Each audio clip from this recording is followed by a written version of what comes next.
Ladies and gentlemen, hello and welcome to another edition of the Mr. Warren Hayes Show. And this, of course, is a special edition because it is a week of a major WWE pay-per-view, which also means that there is a NXT TakeOver show, and that means predictions. Jesus, it's not...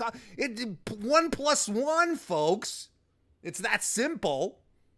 And as per usual, I have a guest with me on my prediction show. And it's not just any guest. It's not like my neighbor Stefan, who never shaves. It's not also my mother, who never shaves. No, it's Omega Luke of the Omega Luke podcast. Luke, it's great to have you. Thanks for being here. Well, the thing is, you apparently, it's obvious you maintain your beard. Like there's a certain, you do groom, whereas my mother doesn't. So,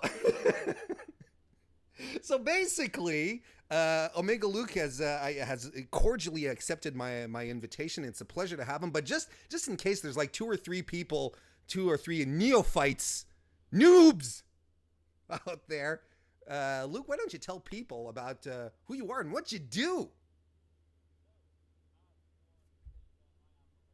I have my own podcast, the Omega Luke Wrestling Podcast. I also have a YouTube channel as well where I do some quirky, funny things. I've managed to clone myself on there, which was quite funny.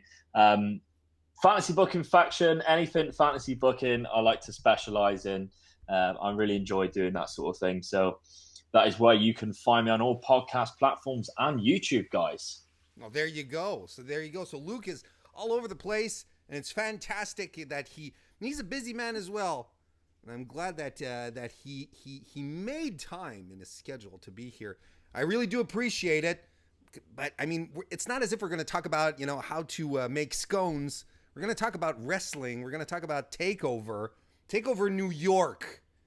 It is the big WrestleMania weekend pay-per-view. I mean, there's so much stuff that happened in the build-up to this pay-per-view. Luke, we had the Dusty Classic, which was a big part of the build-up. I love that tournament every year. Big fan. Exactly. We had the women as well, and of course we had a situation with one Tommaso Ciampa, where obviously they were angling to have one final blow-off, probably between Johnny and Tommaso at TakeOver for the NXT title. We saw a bit of the, you could taste the angle during the Dusty Classic that they wanted to do, with Gargano turning on Tommaso, basically. It's kind of a bummer. But now instead we're getting Adam Cole and Johnny Gargano. Now, without actually getting into the Cole Gargano match, how do you feel about this substitution? Yeah, I mean, I'm absolutely gutted for Tommaso. Obviously, he's overcome 2 serious surgeries in the course of a year before that. And I remember he wrote a tweet saying he wrote a load of notes saying how his surgeon said, not a lot of people overcome 2 major surgeries in 1 year. He did that to come back to become champion, which shows his determination and his will to succeed in this business, because he's had his most successful run in his career, like he said. And not only he came back with major heat, having the no music thing, which I thought was perfect. This whole storyline with Gargano is arguably the best storytelling in WWE in recent years, easily. If not wrestling, the last sort of year or so. Counting out stuff that maybe New Japan have done, but I am gutted for Ciampa.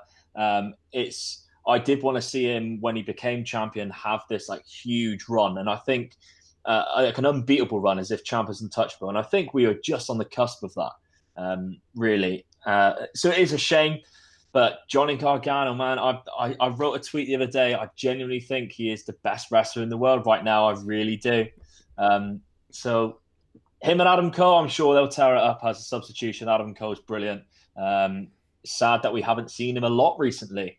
So maybe it's nice and this thing sort of happens sometimes. A big guy like Tommaso Ciampa steps down. Someone has to fill those boots, and I think Adam Cole's perfect for it. Yeah, I agree. And I'm glad you pointed it out, because I have the same vision about Johnny Gargano.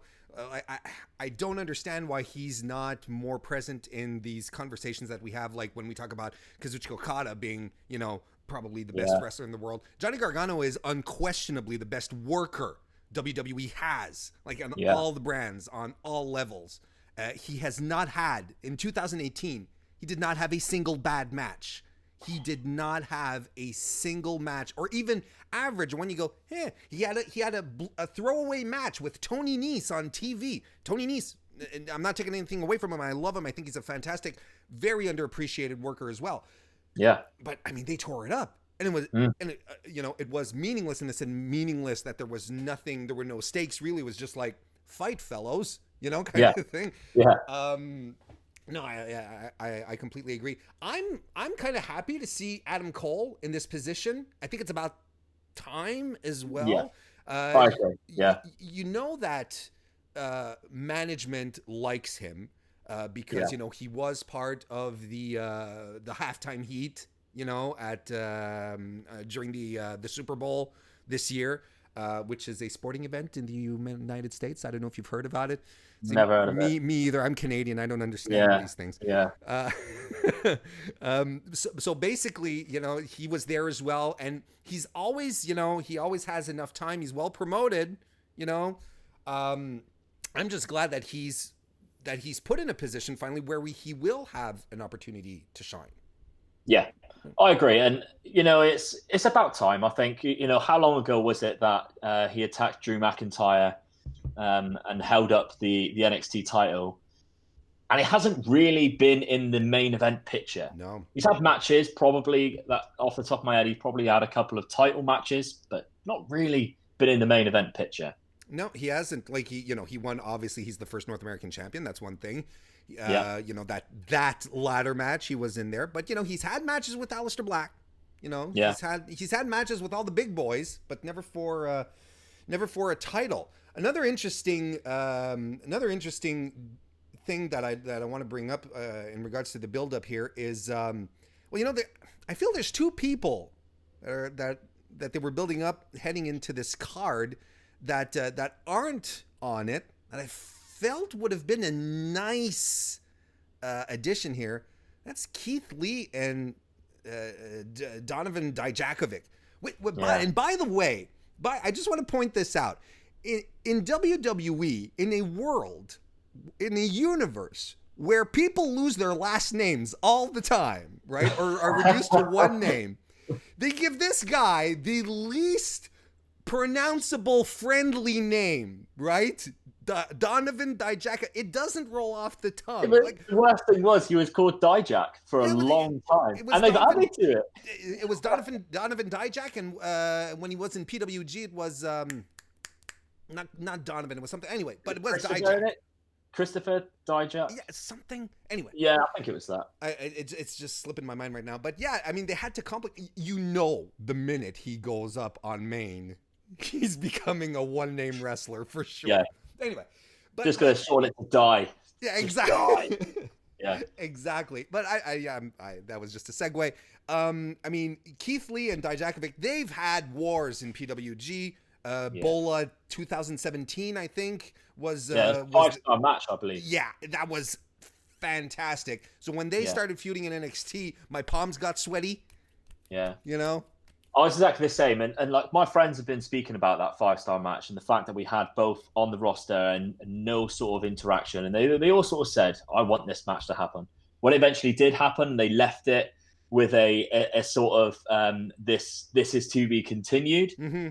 I was hoping for that takeover match because Keith Lee's been in NXT long enough now. He deserves a takeover match. It's been a year since he signed for WWE, and yet still no takeover match. And I remember round about the War Games time on my channel, I sort of said, like, what are we doing with Keith Lee here? With Matt Riddle's been introduced, he's there. Keith Lee still hasn't had anything. And I sort of predicted that we would see a Matt Riddle and Keith Lee tag match in a grudge match sort of style for this takeover coming up. Obviously, I was wrong. But I thought that would have been a perfect way to get both of them on the card, have a grudge match, and let's face it, if one thing that NXT does perfectly is tag team wrestling, and I think if you had chucked Dijak on the other team, pick someone else as well to go with him, a heel to go with him, that tag match would have probably stole the show. I really do think that. I completely concur. That would have been another fantastic choice. I mean, I'm okay with them fighting, regardless of where it is. Whether it's on TakeOver or not. And I know, like they like to give a lot of, it's the titles. Takeovers are small. It's 5 matches. It's about the titles. I get it, but I feel like this would have been big enough of a performance, of a fight, to be deemed TakeOver worthy. I agree, and I think the main problem is we normally have a grudge match on NXT takeovers because obviously we don't have 5 titles, and this takeover specifically they chucked in the Volta versus Pete Dunne match on this takeover. I came out quite publicly saying I wish that never happened on this takeover. I'm an NXT UK fan. I wanted to see this match in person. I wanted to see it at a UK takeover. Oh, well, it's just because you can drive there. That's the thing. I know, but that's the thing. Like, it's NXT. I don't understand. I know that it will get more eyes on the prize, more eyes on NXT UK, and maybe that will help in the long run. But if there's going to be a big match, there isn't a bigger match than Volta versus Pete Dunne that they could feel from that NXT UK roster. Jordan Devlin hasn't been built up yet, and I'm telling you, Jordan Devlin will be Volta's opponent next. Oh yeah, I genuinely think that I genuinely wish it was on NXT UK instead of NXT, but we get to see it nonetheless. That's fine. And we'll talk about it a little more when we get there, when we get to the match. But a priori, I agree with you. So we're on our way. So that's pretty much. Those are pretty much my pre-thoughts about TakeOver. I think as usual, there's a lot of surprises. I think that once again, kind of like with the Aleister Black situation when he got injured last summer, they're making lemons out of lemonade, giving us Gargano and Adam Cole, which I think 2 out of 3 falls. I think it's going to be a fantastic match. So, hey, we've talked about the build-up enough. Let's get to it. But just before we do, we have a very active chat this afternoon in the in North America, of course. I mean, I'm sort of wondering, what do people even work? Do they go to school?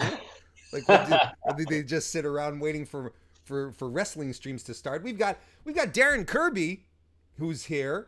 Go on, Max. And John Baez as well, Kristen Ashley, Maven Glean, Mike Baker, Richard Storm. We even have Chris Spizak of the Spies and the Benchmark Show, who's here. And who corrected us and said his name was Donovan Dijakovic's name was Chris Dijak. Yeah. In PWG. I thought it was Chris. Yeah. And Sports and Things Show is here as well. Shane Haas, whole bunch of people, full house. And if Shane Haas, anyone else think Devlin may be the best in the world? I think Shane Haas, not quite yet, but genuinely after those OTT matches, he's up there. And I wouldn't be surprised a couple years' time. Look, man, I'm going to tell you straight off the bat, Jordan Devlin is one of my favorite current wrestlers. He's my favorite NXT UK wrestler.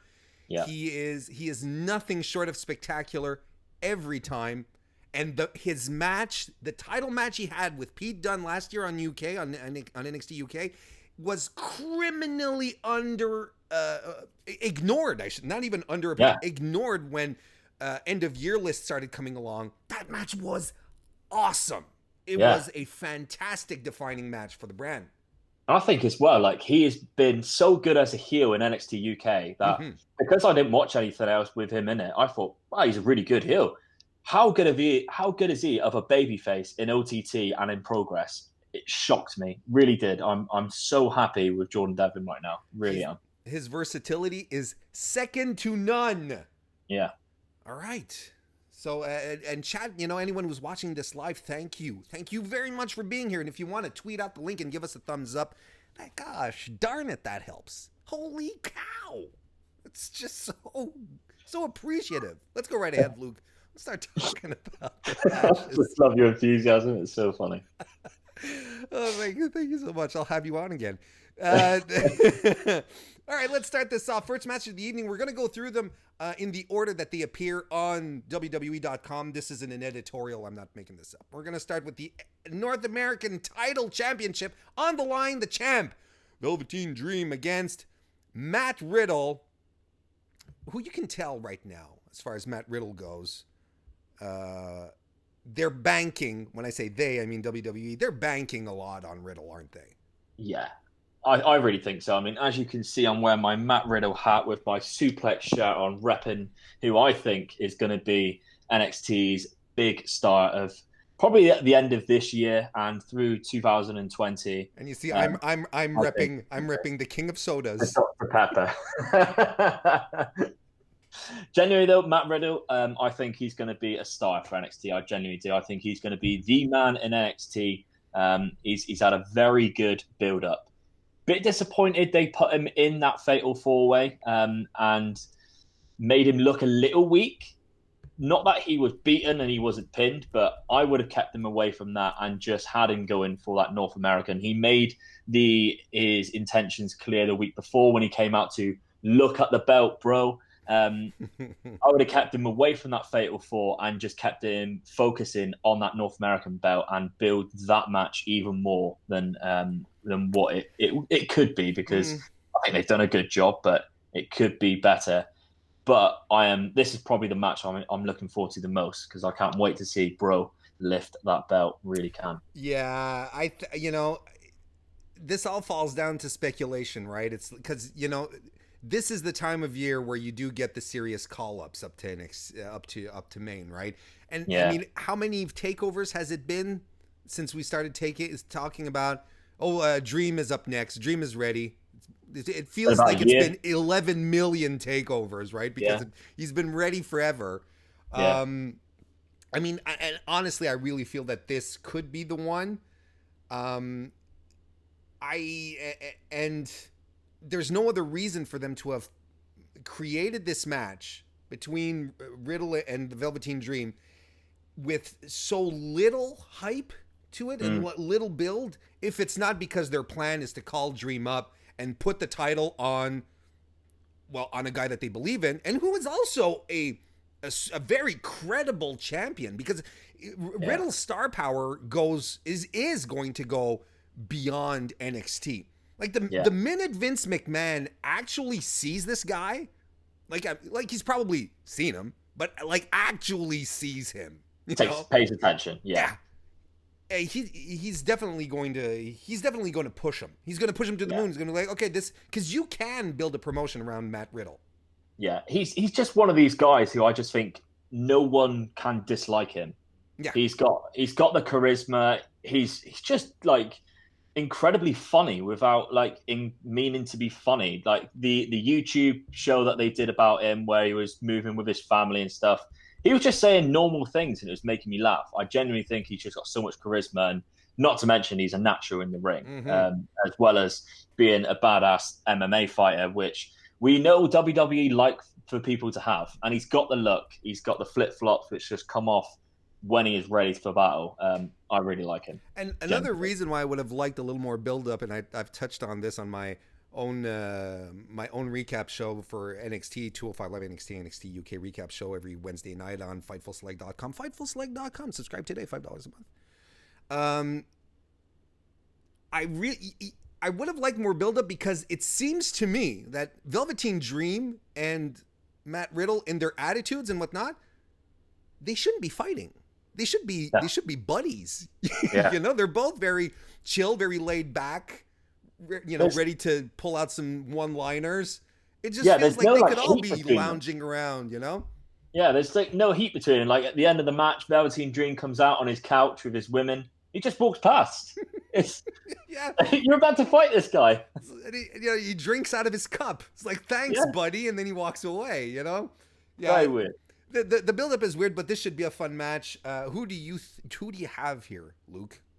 I genuinely think Matt Riddle. This is sort of my banker for the weekend. Is Matt Riddle winning the belt? I really do think, because I don't think we would have built him up that much to lose.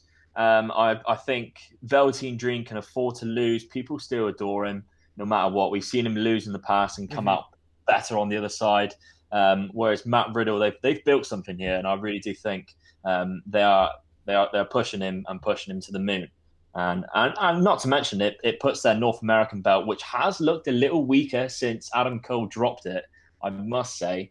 It makes that look a lot stronger. I really do think so. I agree. Well, yeah, that's a really good point because, two very short reigns with Ricochet and Johnny Gargano. And, Velvet, I don't think anyone will remember Velveteen Dream's run as NA champion. I'm not taking anything away from the fact that he got it. It's just like, it'll be a footnote. I forgot Gargano had it. Yeah, exactly. Mm-hmm. Yeah. But I agree. I concur with you. It will be Adam Cole, not Adam Cole, Matt Riddle. But it's because I also think Velveteen Dream is going to be on Raw the next night. Oh, it's a tough one with thinking he'll go up because like NXT is looking quite bare already and if you consider Aleister Black and Ricochet already main roster, because they're sort of doing the both at the minute. I don't know. I can't see Dream going up at all as well. I think we'll see one or two call-ups, not a lot this year, because I think WWE overloaded themselves on the main roster last year with the call-ups and just didn't know what the fuck to do with them. I mean, my man Andrade Cien Almas is looking at a pre-show match, and that's disgraceful. Yeah, but then again, he's been a bright spot. He was a bright spot in the early part of the first quarter of 2019. I mean, his matches with Ray were just makes your heart flutter. Unbelievable. Yeah. But anyway, we'll see what happens. But regardless of what happens to Dream, we both have Riddle winning here. A lot of people in the chat as well seem to agree. Moving on to the next match here. It's going to be for the NXT Tag Team Championship. War Raiders taking on Aleister Black and Ricochet. Very good facial hair in that photo. Yes, there was a lot of facial hair. There was quite a lot of facial hair indeed.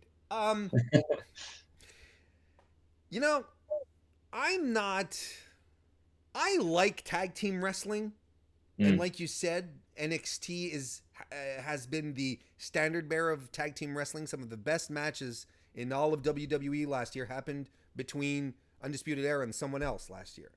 Yeah. The War Raiders are a fantastic team, and they've been going, competing for years and years and years. And I get the idea of, Aleister Black and Ricochet, we want to put them on the show in some way or another. Call me old school, but I don't like it when two singles guys start beating legitimate tag teams. Yeah. And that's what bugged me. First of all, sorry, I'm going to backtrack a bit, and then I'll let you, just to give a little more context. The booking of the Dusty Classic this year confounded me. It really did confound me. Forgotten Sons in the finals. Ugh. I mean, it was just obvious that they weren't going to win. Yes, that especially when you consider who their opponents were. But I mean, you had so many other over tag teams that you could have had advance. Street Profits should have been at the end. His name is not Montez Ford. Dawkins. Angelo Dawkins. He still needs to be carried a little. He's not quite there yet, but they're over. You know what I mean? Yeah. You could have even Oney Lorcan and Danny Burch. Love those two. I mean, Forgotten Sons. Anyway, so this whole booking had me confounded. Having two single guys win the Dusty Classic again, because, or get to the finals again, is always something iffy. So I'm going to say it again. Call me old school, but I don't like it when two single guys start beating established tag teams. Yeah, I agree. I think I completely agree with the booking. I think if I was to do this, I would have had the final being Undisputed Era against the Street Profits, because those are the two best legitimate tag teams in that tournament. Taking out DIY, obviously, that couldn't happen. Obviously, they wanted to build that for the main event, and that's fine. Black and Ricochet being in this match is just the most obvious match that they're going to lose ever. It's because they're on the next night at WrestleMania, aren't they? Like in a tag match, so Yeah. they're not gonna. Are they gonna go there if they win with the NXT belts and be like, oh hey guys, we don't really need these because we're going for these belts. It just don't make no sense that way. Plus, I don't know if I'm really looking forward to a Black Ricochet versus War Raiders match. And I think to myself, who's been having the best tag team matches of 2018 going into 2019? That is Undisputed Era. I know we see them every takeover in some way or form, but that's because they are really, really good. And I wanted to see the rematch between War Raiders and Undisputed Era in some form. One, because they deserve it. Two, because that would have been a killer match. And you could have still had everyone kept strong, no matter how bad you want to keep War Raiders with the belts, because this is obviously where they want to go from now on. They wanted to keep it that way. And they seem to have forgotten that Ricochet and War Raiders have this friendship going back to Japan, they made a big spotlight on in war games. That's been forgotten. They're rivals now. Yeah, exactly. And chat, by the way, let us know who you think is going to win this match. And let's talk a little more about War Raiders. Their last, like they were in War Games, and then the only other match they had after that was their match at TakeOver Phoenix against Undisputed Era, and they won the titles. Yeah, and this is only because I'm familiar with War Machine as a team previous to NXT, where I'm like, these guys are fantastic. But if you were to just be in a bubble and not be aware of who these guys are, ever since they've come into NXT, they've barely wrestled. They've barely done anything. And then even since Phoenix, I'm pretty sure that I'm correct when I say since Phoenix, their only match they've had was on NXT TV this week when they had 2 squash matches in a row. Yeah. Right? They just haven't been there at all. I think their whole NXT record before last night was like 9 matches. And that's TV show and takeovers. Yeah, exactly. Okay, well there you go. I mean, it's kind of strange. There's something disingenuous about putting the titles on them, and just like they're the dominant tag team, when we haven't been convinced as NXT viewers, mind you, we haven't been convinced that they are all that dominant, because we've only really seen them beat one top team. They were the champs. Yeah. But wouldn't I would have loved to see the Dusty Classic end with Oney Lorcan and Danny Burch versus the War Raiders, and then have them, and then have their rematch, like you said, against Undisputed Era. That would have been fantastic. Yeah. We haven't had enough War Raiders to really taste it. They've been propped up, they've been put there, and it's like, look at how shiny these guys are in their Viking attire and their main roster Titantron. Yeah. Plus, correct me if I'm wrong, but that's a face versus a face team. That's true. At the biggest takeover of the year, well, biggest weekend of the year in wrestling, you could argue Chicago is probably a bigger takeover. But 2 faces against each other, I mean, come on. Yeah, I know. I'm not much of a fan about that. A lot of people in the chat are calling for the War Raiders to win, which I have a tendency to agree with, only because Aleister Black and Ricochet, they're just ready for Maine. I mean, they're there. I think Spears hits the nail on the head there. He's put there, I don't like NXT being that predictable, and I completely agree. I love the fact that NXT is this takeover weekend. Whenever there's a takeover weekend, where I generally don't have a clue what's going to happen. I don't know who's going to walk out of the belt. I don't know who's going to return or show up in the crowd or something like that. That's what I love about NXT, the unpredictability. And this one, that's two matches we've covered now. Both of them very predictable winners. Yeah, I agree. One thing that we can note that's interesting, just to drop here, in 1 week, and I mean this is still something. I mean, it's an interesting footnote. In 1 week, Aleister Black and Ricochet will have challenged for the Raw, the SmackDown, and the NXT titles in 1 week. I think it's interesting. And they're not even a tag team. And they're not even a real tag team. I mean, they don't even have, like, they have a couple of things. Like, they've evolved into developing some tag team moves, but I mean, they don't have any. Well, can you class the Black Mass to a 630 as a tag team move? No, because they're two single moves. It's just, hit your finisher, I'll hit mine. It's like, the guy's already dead. Let's make him dead-er. That's like me like punching someone and then just going, Warren, you kick him now, and we'll call this the kick and punch finisher. Exactly. That's not a thing. Exactly. But I am glad that you'll knock him out, and then I'll take, and then I'll do all the dirty work. Yeah, you get the pin for the victory. Yeah. There you go. So I'm assuming we're both in agreement. War Raiders are going to win here. I think so. Yeah. I think it's a given. All right. Next match, number 3. Oh boy. NXT UK champion Peter Dunne versus Walter.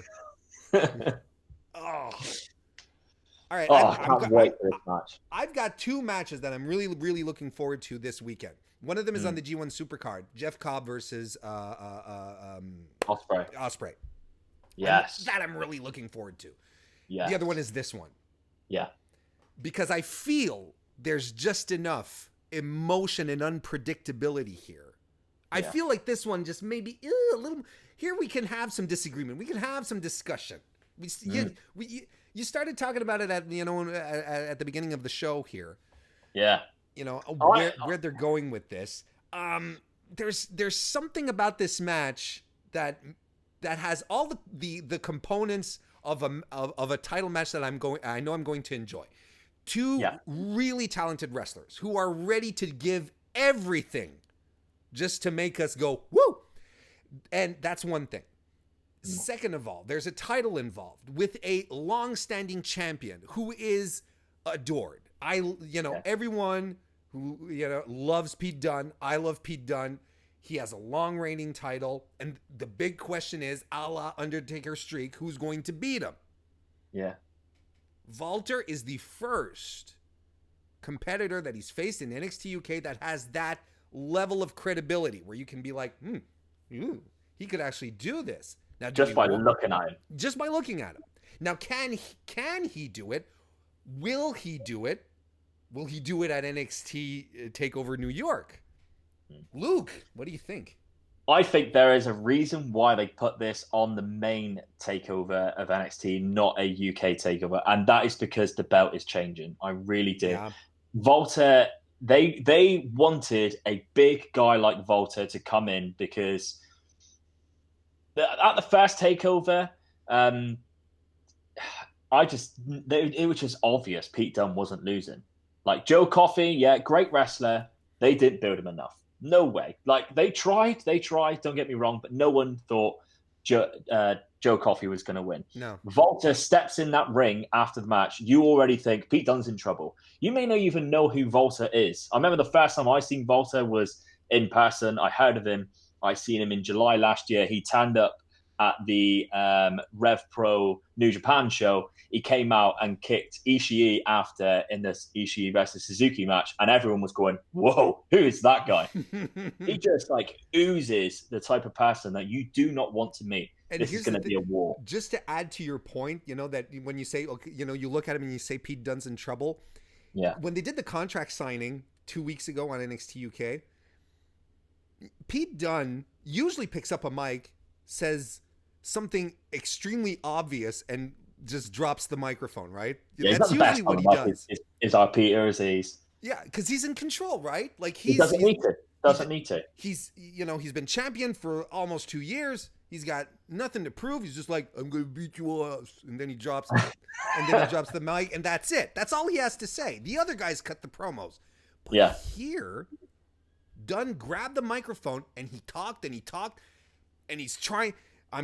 this is my title. I'm going to beat you. He actually cut a promo on Walter. And to me, just as a guy who likes to think about how character development, I think this means that Pete Dunne himself is worried that he's going to lose. So I really do think that it did compound. Like, he has anxiety. He has performance anxiety. Like, he's nervous. He's like, I don't know how to deal exactly with this guy. All right, so I have to get in his head. I have to out-talk him because he's foreign, and we know that WWE cannot let people who are foreign cut a good promo. It's true. He had to act like he couldn't speak English. So Pete Dunne, who is English, had to say it all. There you go. But now, going back to it, though, I genuinely think they've done a very, very good job of building this. So props to NXT UK. It's something that I wanted to happen as soon as Walter was signed for WWE. I said that he needs to be in NXT UK because he needs to be the guy who takes the belt from Pete Dunne. Because if Pete Dunne beats Walter, who does Pete Dunne lose the belt to? Because there's no one. There's no one who is... Jordan Devlin hasn't been built up yet. Walter is the guy to do it. Pete Dunne deserves to be on the main roster for his work. He's done great for NXT and for NXT UK. If his journey is to go onto the main roster, then this should be the perfect way for him to drop a very, very credible belt that he's built these last 2 years. And it will be an incredible match. There's no doubt about it. These two they've had great matches before in Progress, and they must have fought in WXW. I'm sure they have. I don't really watch it, but I'm sure they have. But I really do think this is the time. And this is the match I'm most looking forward to out of this whole TakeOver show. It's going to be amazing. Really think so. I can't wait to see the amount of... I can't wait to see Pete Dunne's chest be reduced to putty in this match. Another thing as well.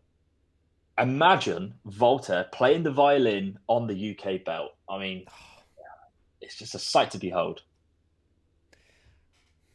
You're giving me the heebie-steamies here right now. See, the one thing that I'll disagree with you on is that I don't think that they're calling Pete Dunne up. Honestly, you think it's an NXT switch? No, not even. I know that a lot of people are thinking, oh, well, they're gonna keep him on the North American side. They're gonna call him up. Pete Dunne right now is still way too detrimental, too important to the NXT brand. It's too young yet for Pete Dunne to move away, because Pete Dunne, you're right, like he is good for main roster. Wherever you send him, he'll be great, because main roster people know who he is. His title reign has been properly hyped as well by WWE. So he has that aura of credibility. It'd be fine. But I think that NXT UK still benefits from him being there, because he is the NXT UK. He's not just the star. He's not just the star. He's the draw of NXT UK right now. And I think the brand is too much of a fledgling yet, because then you end up with the same problem on Walter's side. Who beats Walter? Yeah. Right? But you can keep him there and have the whole British Strong Style versus Ring Camp for European Union, whatever they're going to call him. And I'm all down for that. That sounds incredible to me. Yeah. You can have the faction war. And then down the line, you get Walter versus Pete Dunne too. Like, okay, let's fantasy book for a second, Mr. Fantasy Booker. Wouldn't that make sense then? To be, because you just lit a switch here. The next step, because one thing I find interesting is right now, as far as the grizzled young veterans go, who are the NXT UK tag titles, Mustache Mountain isn't challenging right now. We've got Kenny Williams and Amir Jordan, who are apparently going to be next up. Yeah. So what are you doing with Mustache Mountain next? Well, if Pete loses, and then British Strong Style sort of comes back together, and then you do bring let's call it the European Union there. You bring these three guys together, you get a nice little faction war. You still have Gallus around there too, if you want to toss those guys in as well. 100%. The next step could be that leading into maybe in not next NXT takeover, but NXT UK takeover, but the next one after that, you draw this shit out. Yeah. And you give us Walter versus Pete Dunne too, like 6-8 months from now. Yeah, you could even have Pete Dunne's victory over Walter not being a singles title match. You could have it as part of this faction war. Exactly. And have it so Pete Dunne gets his revenge, but we keep the belt on Walter. It's a very good way of doing it. The whole faction war. They've sort of teased the European Union with Walter already. There's also a name which I'm going to chuck out there who has been signed by WWE. We just haven't seen him yet, who would fit in perfectly in this faction war, and that is Ilya Dragunov. Yeah. He is incredible. I love Ilya Dragunov, his intensity. Him coming in, when he came to Progress, he fought Pete Dunne at the Wembley show. Mm-hmm. And it was built as this massive, intense guy coming in, and he is going to mess up Pete Dunne. That is another person you could bring in as Pete Dunne's next person to go against and keep him away from the belt, if that's what you want to do. Because let's face it, Pete Dunne is UK NXT, like you said. If you want to keep him away from the title and have someone for, not a squash match, but someone for Walter to beat at the next takeover, but still have Pete Dunne on the card, Ilya Dragunov is the person you bring in as this next mysterious guy that has a grudge match. That's a fantastic point. I want to get your thoughts on this. Darren Kirkby in the chat, we know, good old Mags. He says this is this is the biggest Brit Rest match, and it's an NXT. Thoughts? Like I said earlier, I wanted this match to be on a UK takeover because it would make NXT UK. And because I really do think this match is going to be incredible. It's still going to be great for NXT UK, but to have it on UK soil, to have it when it's branded as NXT UK, and so that Omega Luke can be in the crowd cheering whoever wins and seeing it for his eyes to say, I was there when Walter beat the great Pete Dunne back in 2019. That is, I am very disappointed with that. Don't get me wrong, but we get to see it. That's the main thing. We're going to see it at the grandest weekend of them all, at a takeover. I'll settle for that. But good point, Max. Yeah, absolutely. You've got Walter. Right? I'm going for Walter. Yeah, I've got Walter as well. I think it'll be one of the big stories of the weekend. Yeah. Pete Dunne's historic title reign coming to an end, but I mean, it's not a bad thing. Like you said, the belt is super credible, and they're putting it on someone else who's super credible. So, yeah, there you go. I agree. Yeah, he's got the best music in the business for sure. I mean, you can't beat the classics. Yeah. Next match, the Fatal 4-Way match between NXT Women's Champion, the Queen of Spades, Shayna Baszler, versus Io Shirai, versus Bianca Belair, versus Kairi Sane. I have been of the opinion that the NXT Women's division throughout 2018 was a little neglected. Outside of the title picture. I think that Kairi Sane and Shayna Baszler was a fantastic feud.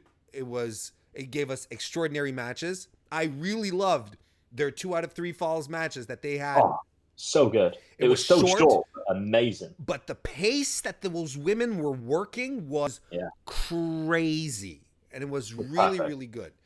Yeah. Now, outside of that, they have oodles of talented women that they seem to just have trouble boosting or lifting up.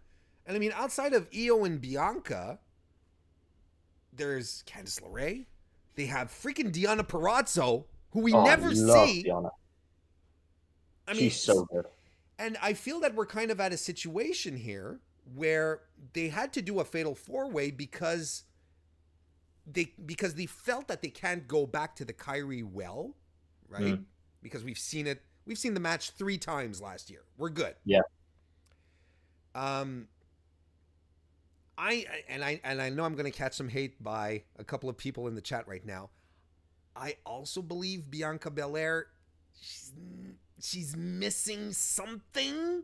I agree. Just a little not something. quite there yet. And I'm not taking away her talent, her ability. She's fantastic, but there's just something missing. Same thing with Io. I think she's again, if you consider her pedigree, you'd be like, give her all the belts right now. But we're in an enclosed universe here. Io hasn't wrestled all that much either. We're still in get to know me phase. Yeah. And I think the main reason I feel this way, especially towards Bianca, is because of how they've built Shayna Baszler as an unstoppable wrestling machine. Yeah. She is a badass that can beat up other badasses. That's her sheen. Top dog. Yeah, exactly. But a fun Brock. Yeah. But that's how that's how I think they sort of painted themselves into this corner where Shayna is so fantastic and credible and huge. Who's the singles wrestler who can pull it off? I don't know what you think. Agree. Although this is definitely the best built match on the card. I really do feel that. I think it's the match that they've built the best interest for. They've done wonders for the women's belt, because I'm really intrigued to see who wins this. Mm-hmm. And it leads to so many different story paths. And it's the belt that it's the match side that I genuinely have no idea what direction that it will go. They could chuck in any one of those four women as the winner, and I could understand exactly why they've gone for it, and they could do it in a way which I thought, yeah, great. Hopefully they go with Io, because I think she's really good, and I think it would be a way of introducing her the right way and making her strong and everything like that. Because, like you said with Bianca, I think the thing with Bianca for me is she's very good, very athletic. She knows what she's doing. She's good on the mic. There's just no emotion in her matches. You see Shayna Baszler, although she is a badass, she brings emotion to her matches.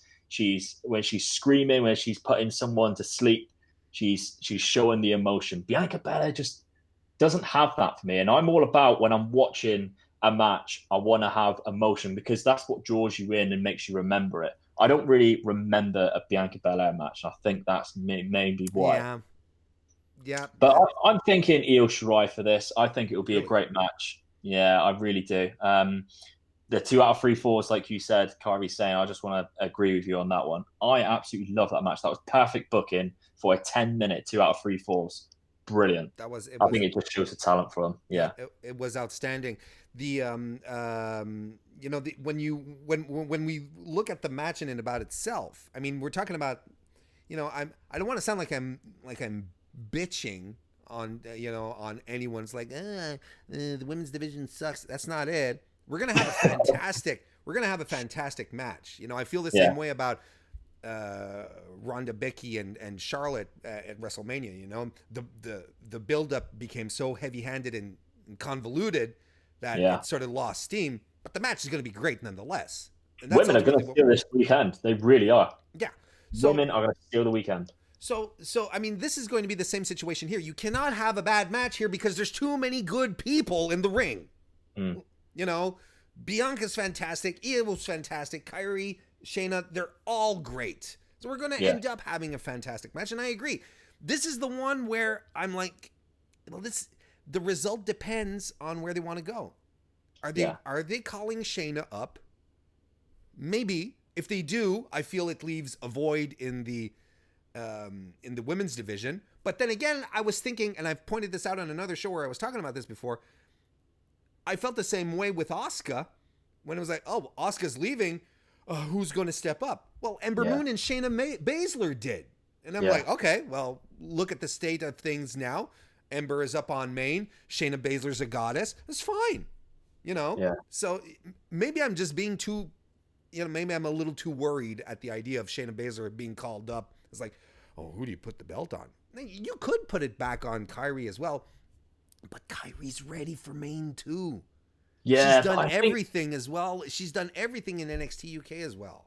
Yeah, I think the trouble is if you take Kyrie, you take Io up. Oh, you think Because so? Yeah.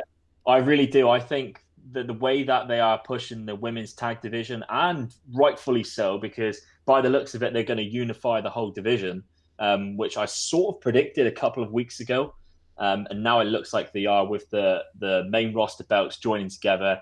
I'd love to see the whole women's division, NXT included, be a sort of unified thing. Because it would just help the women so much more. They'd fight against different people. They'd all be in contention for different belts. It would be good that way. But Kairi Sane, as much as I'm not a fan of the whole pirate gimmick, it's just I can't. What? It's too adorable. What? No. She comes out with a spinning steering wheel. She comes out with the pirate treasure there. She had the NXT title in a treasure chest. Are you kidding me? She ran when she was in the Royal Rumble this year. She ran to the ring with her spyglass on. It was the best entrance. It was amazing. Come on, you're like Chris Spizak right now, who's in the chat saying, "Oh, Kyrie's too short." Yeah, come on. Live a little, guys. Jesus. Next thing, she'll be coming out with an eye patch and a parrot, and you'll all be going, "Oh, it's too far. It's too far now." No, that's when that's her heel turn. You'll know she'll have. That's her heel turn. She's got a big black beard.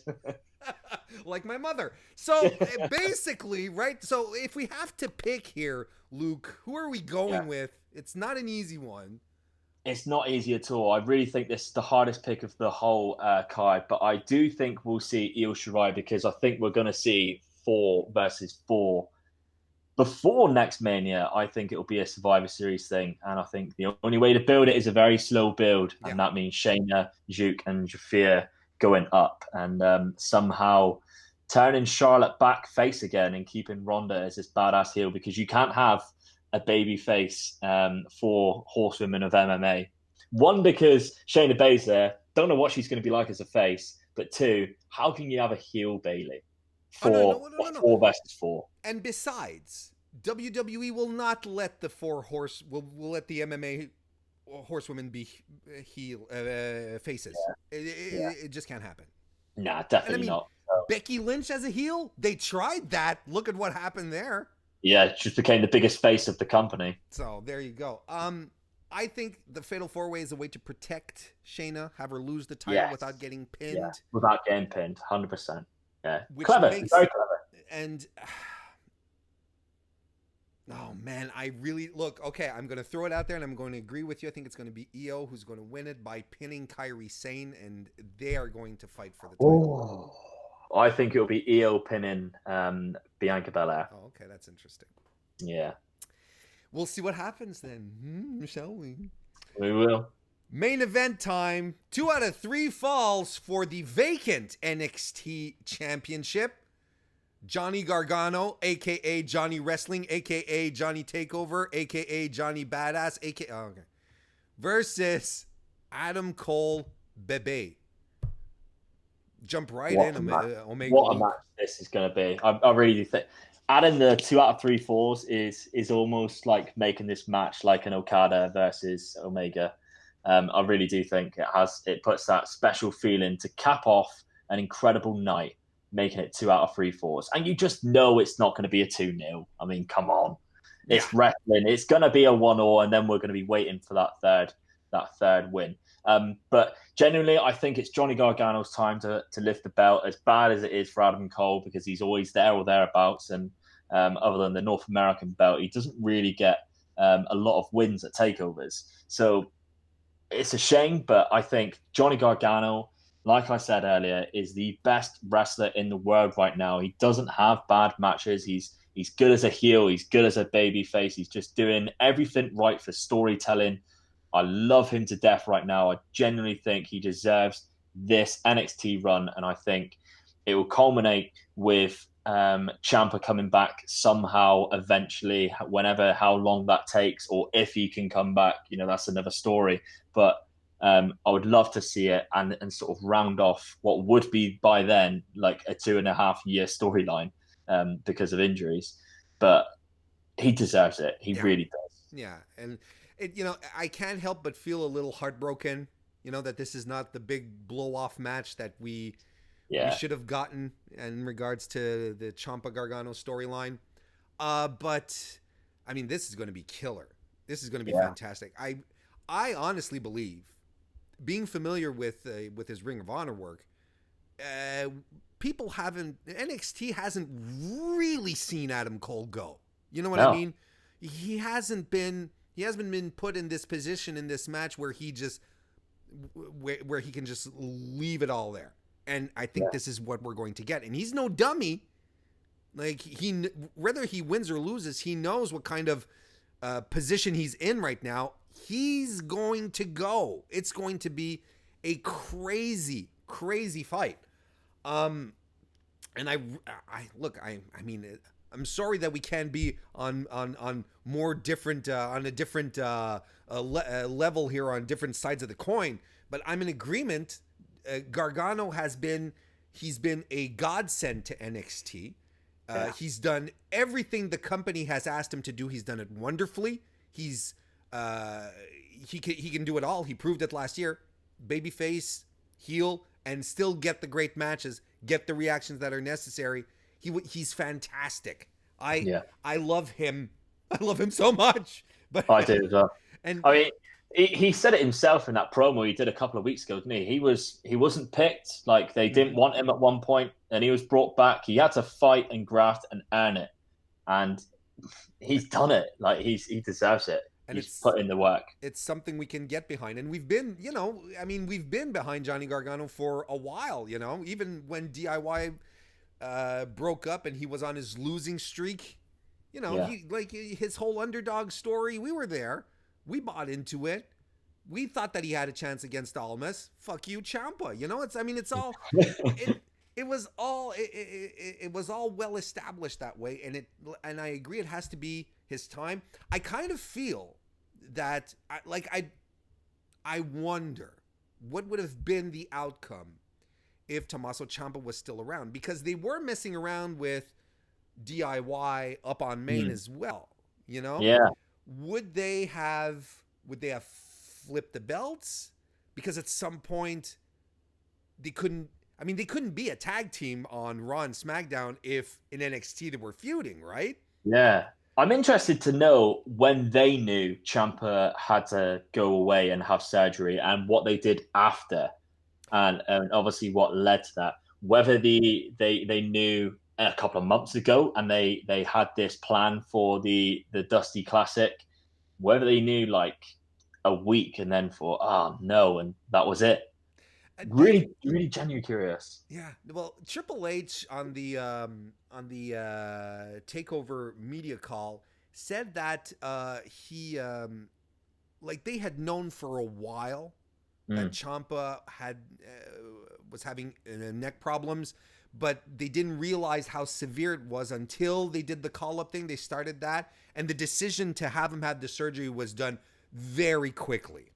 Yeah. So there was a plan, there was something laid out for sure. Couldn't go through with. And at this point, we'll just never know. We'll We'll have Johnny Gargano winning the NXT Championship, and we'll have images of Tommaso Ciampa crying in a hospital bed with his baby on his, holding his baby. God. I mean, can Tommaso Ciampa come back as a heel then? I don't know. Like, he's the dad. He had intrusive surgery. They had to get. I don't know if you know what the procedure is to get to the discs. They had to go through his fucking throat. Yeah. Right. That's intrusive. And he's lying in bed and he's crying. He's holding his baby daughter, and I'm like, I can't hate this guy anymore. But then it was getting to the point where you couldn't hate him on TV. He was too good of a heel to. Like, he obviously, when he came back, he had the biggest hate in wrestling. It was amazing. The no music thing coming out, getting Die Ciampa Die, all that sort of stuff.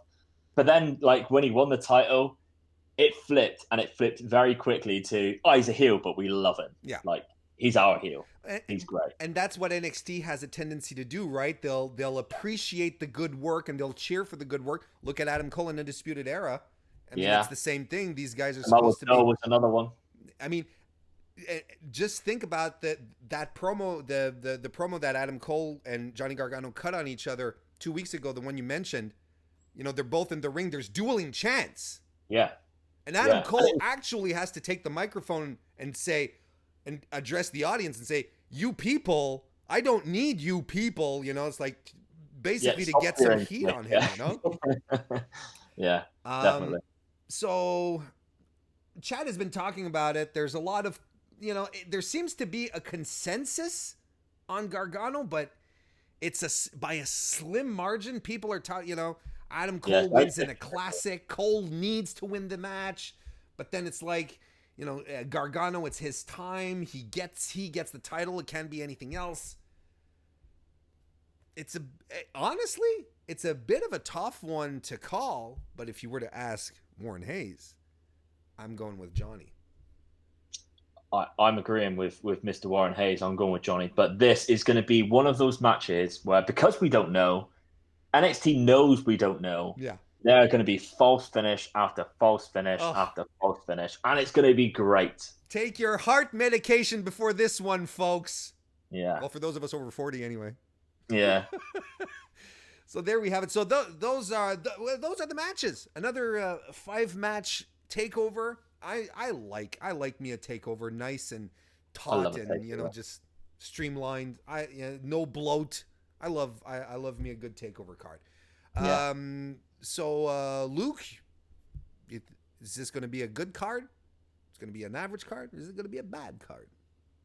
I think it's not going to be the best takeover we've seen in recent times, but it's going to be a memorable one. I think it's going to be a lot of.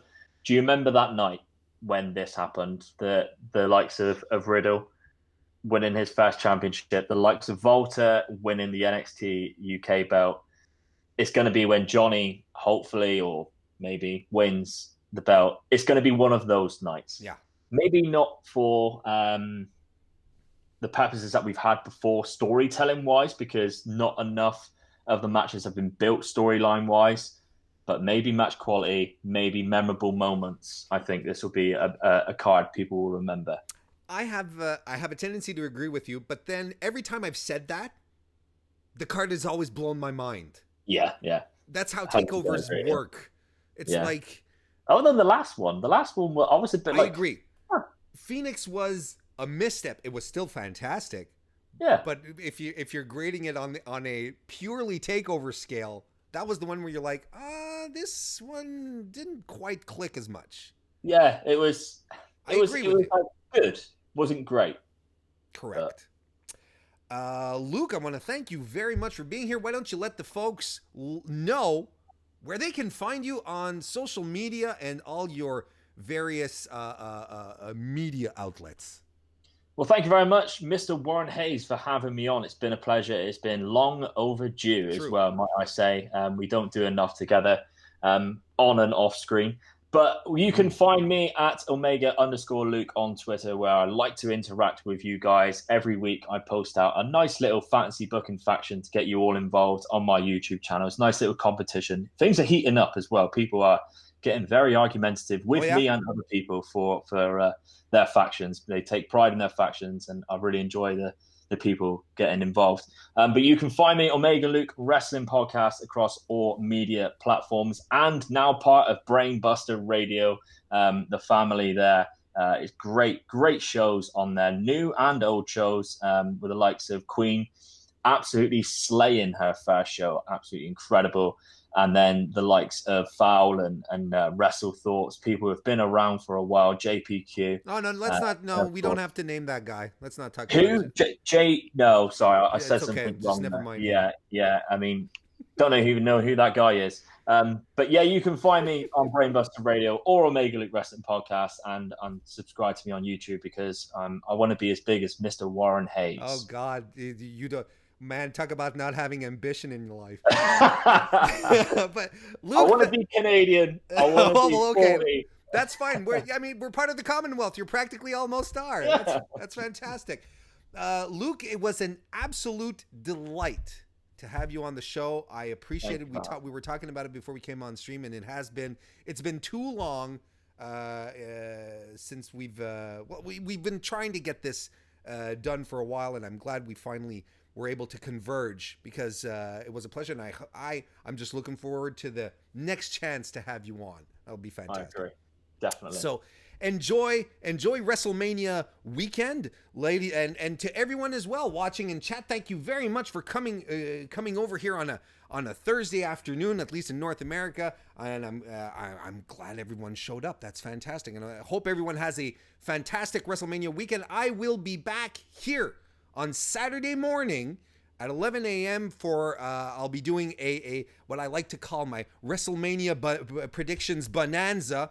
Gonna have a bunch of content creators are gonna pop up, surprises, not naming any names. We'll see what happens. It'll be a lot of fun. 11 a.m. on Saturday. Otherwise, if you want, after TakeOver, join me.